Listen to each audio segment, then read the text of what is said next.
मैं डॉक्टर राजेश सोलंकी अभी professor and head in department of pulmonary medicine of Nutan medical college and research centre, साथ में नूतन general hospital भी है जो विश्वनगर गुजरात में है। It is near by Ahmedabad. वहाँ उसके पहले मैं 32 साल तक बीजे मेडिकल कॉलेज जो प्राइम इंस्टीट्यूट है अहमदाबाद में, वहाँ मैं काम करता रहा, काम किया है। साथ में मैंने जो टीवी प्रोग्राम है जो 1993 ऑनवर्ड्स चालू किया था, उसमें मैं साथ में रह चुका हूँ और तकरीबन 23 साल से उसमें काम कर रहा हूँ। हाल में मैं अभी वाइस चेयरमैन हूँ जो अपना नेशनल टेक्निकल एक्सपर्ट ग्रुप बोलते हैं, जिसमें हम काफ़ी लोग सीनियर लोग हैं। सबने मिल के जो भारत सरकार को या सेंट्रल टीबी डिवीजन को उसकी पॉलिसी मैटर में या तो एडवाइस के लिए हम लोग को उसका काम साथ में कर रहे हैं। जहाँ तक मेरे अनुभव से मैं आपको बता सकता हूँ, दो मेन प्रकार का मिसकंसेप्शन है, या तो गलत तरीका है या तो सोच गलत है। जिसमें एक है जो टीबी का दर्दी होता है उसको सबसे दूर कर दो, यहाँ तक कि उसका खाना पीना, उसका बर्तन, उसको पानी पीने का सब चीज़ अलग रखना वो बहुत ही भी जरूरी है। जो मरीज को फेफड़े का टीबी होता है, उसको जो खांसी खाता है तो उसमें से उसका टीबी का जंतु बोलते हैं, जो हम बोलते हैं जीवाणु, वो निकलते हैं। तो उसके लिए उसको फेशियल मास्क या बैरियर जैसा कुछ, यानी कि आप बोलते हैं जो कोविड के टाइम पे यूज़ कर रहे थे वो सर्जिकल मास्क, उसे वो मास्क लगाना चाहिए। अगर फीमेल है तो साड़ी का दुपट्टा है, साड़ी का छेड़ा या दुपट्टा भी लगा सकते हैं, ताकि उनका शरीर का जंतु हवा में ना फैले। सामने वाले मरीज को, खास करके बच्चे और जो ओल्डर आदमी है, एजेड पर्सन है, उनको न लगे, क्योंकि उससे वो इन्फेक्शन फैलता है बच्चों में और बूढ़े लोगों में। उसकी इम्यूनिटी कम होने की वजह से जल्दी से इन्फेक्शन लगता है। तो आप उनको अलग मत करिए, साथ में रखिए। और जब वो खांसी खाते हैं तब उसका मुंह पे कुछ कवर रखिए, यानी कि कुछ बैरियर से लगाना चाहिए। दूसरी चीज़ है, उसको हम सोशल स्टिग्मा बोलते हैं, उसको आइसोलेट नहीं करना है, सब में साथ में रहना है, वो एक तरीका है। जहाँ तक ग्लोबली बात है, पूरी दुनिया में काफ़ी कंट्री जो आगे आ चुके हैं, हम जो बोल सकते हैं ना डेवलप कंट्री, यानी कि अच्छी सी फैसिलिटी होती है, सगवड़ता होती है, वहाँ पर टीबी का प्रमाण कम है।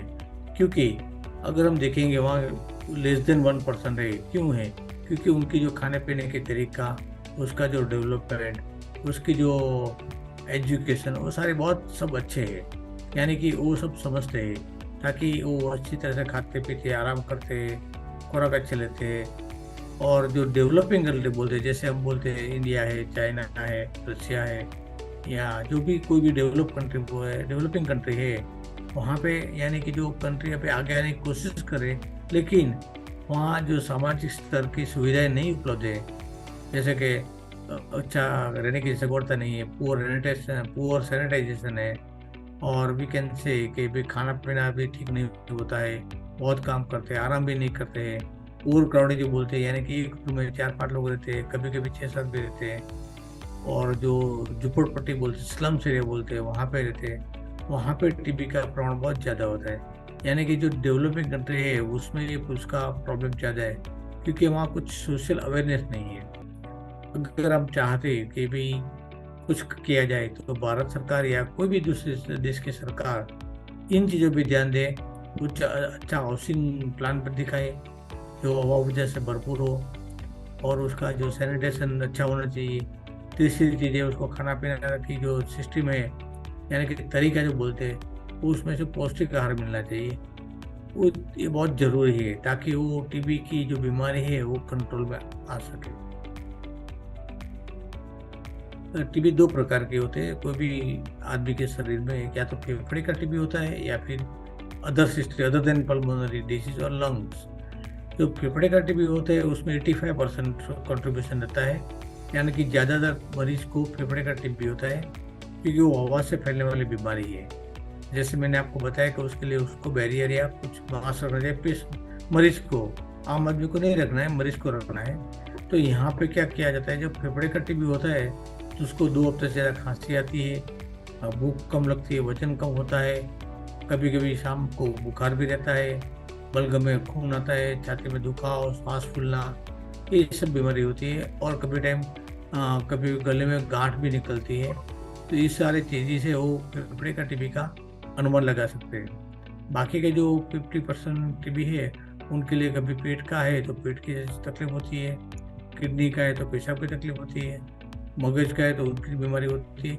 वो जो जो दर्दी को जो तकलीफ होती है वो सिस्टम के आधार पे जो ऑर्गन है उसी विषय से इम्प्रूव होता है।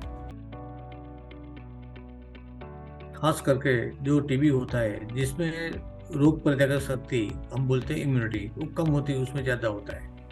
मान लो कि अभी आज की तारीख में जो HIV नया बीमारी तो नहीं बोल सकते हैं, इन मोर देन 25-30 ईयर्स, वो HIV में आपकी इम्यूनिटी कम होती है, रोग प्रतिरोधक शक्ति कम हो जाती है। तो इनमें जो टीबी का इन्फेक्शन लगते हैं उसमें से रोग देखा देने के लिए करीबन 10 गुना ज़्यादा दिखता है as compared to the general population.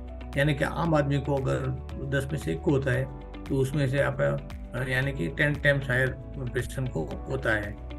तो इसीलिए ये जो पब्लिक है, ये जो पेशेंट है, इम्यूनो कॉम्प्रोमाइज बोलते हैं, या तो रोग प्रतिरोधक कम होती है।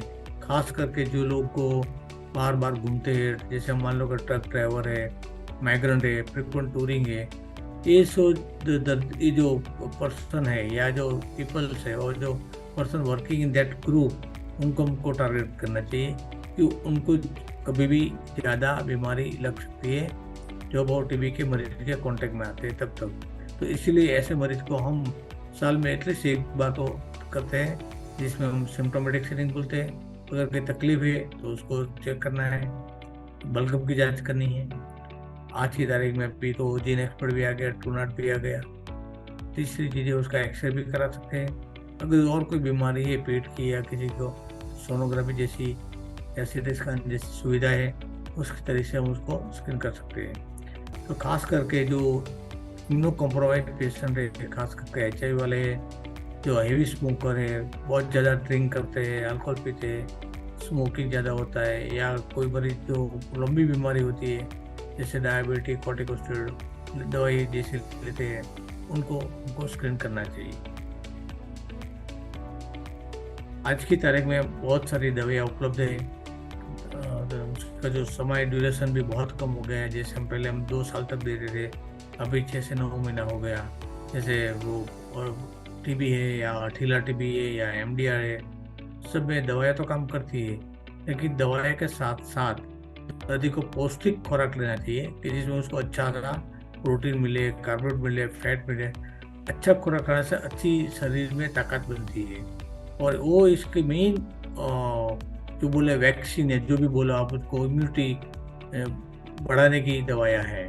अच्छा खुराक खाने से क्या होगा कि उसकी ताकत बढ़ेगी, और साथों साथ उनको जो बैड हैबिट्स होती है, जैसे किसी को टोबैको च्यूइंग है, किसी को स्मोकिंग की हैबिट है, किसी को रात भर जगने की या आराम नहीं करने की, या और कोई कुटेव है, वो सब निकाल देनी चाहिए ताकि उनका शरीर अच्छा रहे, उसको इम्यूनिटी अच्छी रहे और टीबी के मरीज के साथ वो फाइट कर सकते हैं, मिस टीबी के व्यक्तियों के साथ। तो इसीलिए ऐसे अब हर आदमी को ये 2 चीज़ बहुत ज़रूरी है।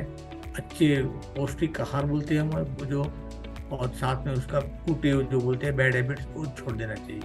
यानी कि take good healthy diet and avoid the all bad habits.